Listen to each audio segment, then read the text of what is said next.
গল্পের নাম পয়লা বৈশাখের অশরীরী অতিথি। সুদীপ আর মধুমিতা নতুন দম্পতি। মধুমিতা গ্রাম খুব ভালোবাসে, তাই পয়লা বৈশাখটা শ্বশুরবাড়ি না গিয়ে তারা গেল সুদীপের দাদুর পুরনো বাড়িতে, যেটা অনেকদিন ধরে ফাঁকা পড়ে আছে।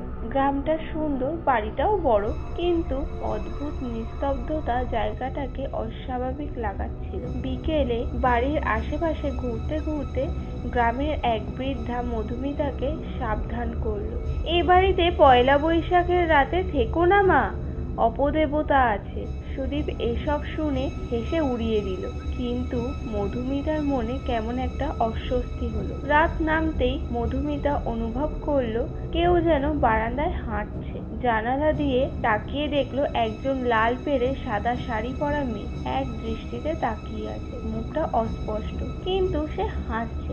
ভয়ে দরজা বন্ধ করতে গিয়ে মধুমিতা অনুভব করলো দরজার ওপাশ থেকে কেউ ঠেলে ধরে আছে। আতঙ্কে চিৎকার করতেই সুদীপ দৌড়ে এলো।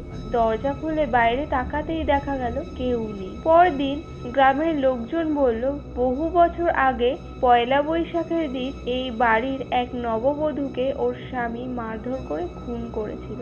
সেই থেকে প্রতি নববর্ষের রাতে সে এখানে ফিরে আসে। সুদীপ আর মধুমিতা সে রাতেই বাড়ি ছেড়ে চলে গেল।